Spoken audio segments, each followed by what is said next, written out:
शालेय मंत्रिमंडळ स्थापन करत असताना मोबाईल ॲपद्वारे EVMचा वापर करून आपण शालेय मंत्रिमंडळाची निवडणूक घेऊ शकतो.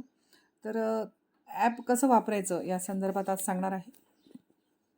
सुरुवातीला प्ले स्टोअर ओपन करायचं आहे. प्ले स्टोअर ओपन केल्यानंतर वोटिंग मशीन ॲप आपल्याला टाईप करून घ्यायचं आहे. काही ॲप आपल्यासमोर येतील. EVM वोटिंग मशीन ॲप हे डाउनलोड करायचं आणि ओपन करायचं आहे. अशा प्रकारे ॲपनी काही परमिशन मागितल्यानंतर आपण त्या ओके केल्यावर अशी विंडो ओपन होईल. EVMवर आपण क्लिक करायचं आहे. अशा प्रकारे विंडो ओपन होईल. 2 ठिकाणी ओपन लिहिलेलं आहे. तर पहिल्या बॉक्समधलं ओपन आपण शटर उघडूया. याच्यामध्ये आपल्याला कॅन्डिडेटचे नाव सेट करायचे आहे. ॲड कॅन्डिडेट मराठी, इंग्लिश कोणत्याही भाषेमध्ये आपण कॅन्डिडेट सेट करू शकतो.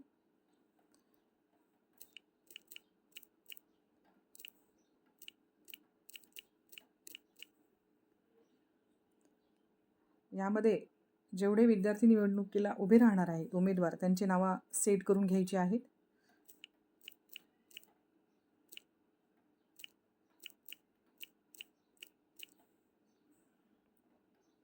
नवीन विद्यार्थी ॲड करताना ॲड न्यूवर क्लिक करायचं आहे.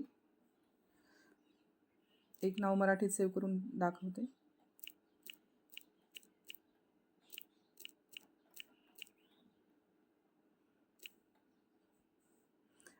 अशा प्रकारे हवी तेवढ्या विद्यार्थ्यांची नावं सेट करून घेता येतील.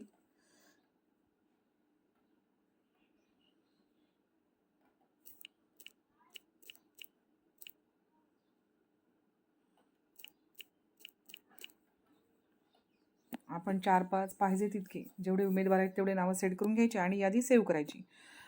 जो कॅमेरा दिसत आहे प्रत्येक नावासमोर त्याच्यावर क्लिक केल्यानंतर विद्यार्थ्याचा फोटोसुद्धा आपल्याला त्यात सेट करता येईल. आता क्लोज द शटर हे बंद करूया. आता खालचं ओपन शटरला क्लिक करूया. अशा प्रकारे विंडो ओपन होईल.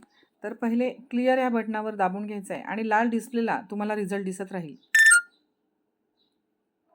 सर्व वोटिंग आपण क्लिअर केलेलं आहे आणि आपली मशीन ही आता सज्ज आहे वोटिंग घेण्यासाठी. क्लोज शटर हे सुद्धा बंद करायचं. बॅलेट द्यायचं आहे. बॅलेट दिल्यानंतर आपण जेवढ्या कॅन्डिडेटची नावं सेट केलेली आहे तेवढी या विंडोमध्ये आपल्याला दिसेल. वोटिंग करताना निळ्या रंगाच्या बटनाला क्लिक करायचं आहे. वोटिंग झालेलं आहे. पुन्हा आपण बॅलेट देऊया. अशा प्रकारे अगदी साध्या सोप्या पद्धतीने आपल्याला वोटिंग घेता येईल.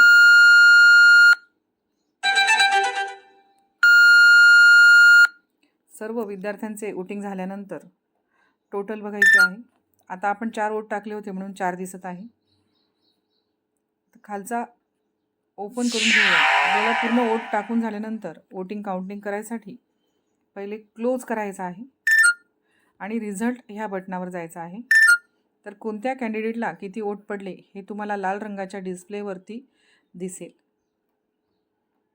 आणि अशा प्रकारे अगदी खूप कमी वेळामध्ये आपण वोटिंग ही प्रक्रिया साध्या आणि सोप्या पद्धतीने पार पाडू शकतो.